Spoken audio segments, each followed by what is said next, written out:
Hello दोस्तों, नमस्ते। मैं उज्ज्वला तिवारी देहाती लोकगीत चैनल पर आप सभी का स्वागत करती हूँ। आज मैं आप सभी के बीच में बहुत ही प्यारा चुटकुला नाच गीत लेकर आई हूँ। सुनिएगा दोस्तों, बहुत ही प्यारा गीत है। पियवा गए परदेस हो, हमें जोगिन बनाई के। पियवा गए परदेस हो, हमें जोगिन बनाई के।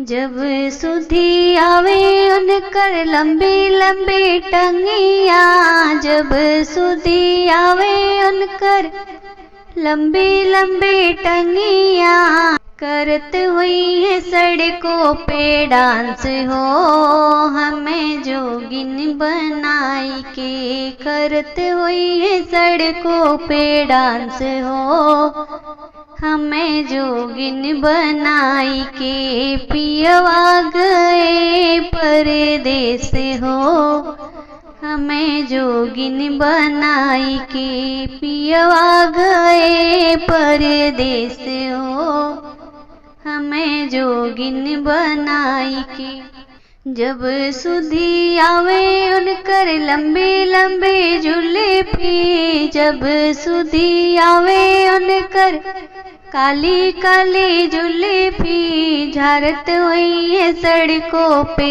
बाल हो, हमें जोगिन बनाई के। झारत हुई है सड़कों पे बाल हो, हमें जोगिन बनाई के। पियवा गए परदेस हो, हमें जोगिन बनाई के। पियवा गए परदेस हो, हमें जोगिन बनाई के। जब सुधी आवे उनकर बड़ी बड़ी अखिया, जब सुधी आवे उनकर बड़ी बड़ी अखिया, मारत हुई है सड़कों पे आँख हो, हमें जोगिन बनाई के। मारत हुई है सड़कों पे आँख हो, हमें जोगिन बनाई के। पियवा गए परदेस